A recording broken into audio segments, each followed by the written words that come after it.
Hello दोस्तों, रउरा सबके स्वागत बा भोजपुरी गाना 111 पर। आशा करतनी कि रउरा सब अच्छा और स्वस्थ होखे। तो आज हम गावे जातनी हम हैं पिया जी के पतरी तिरियावा सॉन्ग।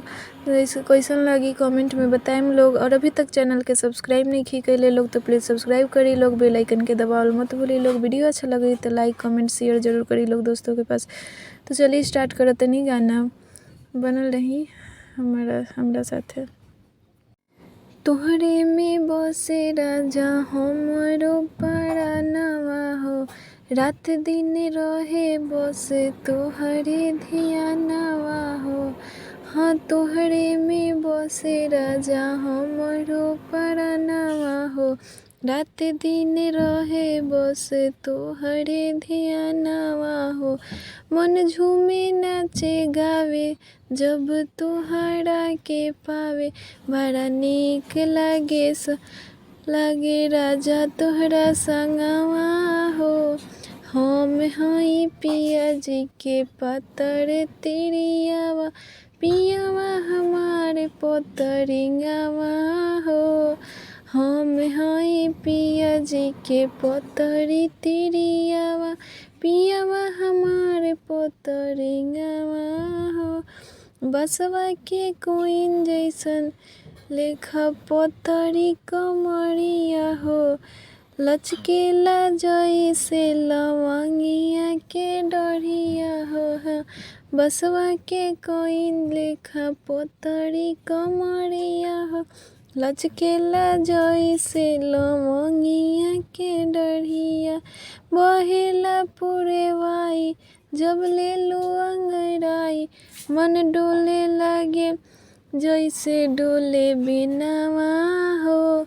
हम हई रानी तोहरे अढ़उल के फुलावा, हो तू हमारे फूल गिनावा हो। हम हई रानी तोहरे अढ़उल के फुलावा, लाल लाल मुनावा तोहारे चुन मुनावा, दिल के बजावे झुना झुनावा हो। सग मर जस तोहरो बदनवा, चमकेल रूप के खजानवा हो। हमनी से रब ना रूठे, ई साथ नहीं छूटे, कबू टूटे नहीं डोर से पतंगवा हो। हम हई पिया जी के पतरी तिरियावा, पियावा हमार पतरिंगावा हो। हम हई रानी तोहरे अढ़उल के फुलावा, मन करी अखियाँ में डूब जाई तोहरे, एहो रानी बने के कजरावा।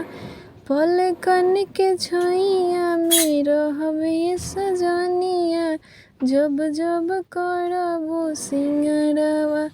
अचके ई अखियाँ फड़के दिल धक धक धक धक धड़के, जब से चढ़ल तोहरा प्यारे वाला रंगवा हो। हम हई पिया जी के पतर तिरियावा, पियावा हमारे पतरिंगावा हो। हम हई रानी तोहरे अढ़उल के फुलावा, हऊ तू हमारे फूल गिनावा हो। हम हई पिया जी के पतरी तिरियावा, पियावा हमारे पतरिंगावा हो। तो ये रहल है दोस्तों सॉन्ग। कैसन लागल है कमेंट में बताएं लोग।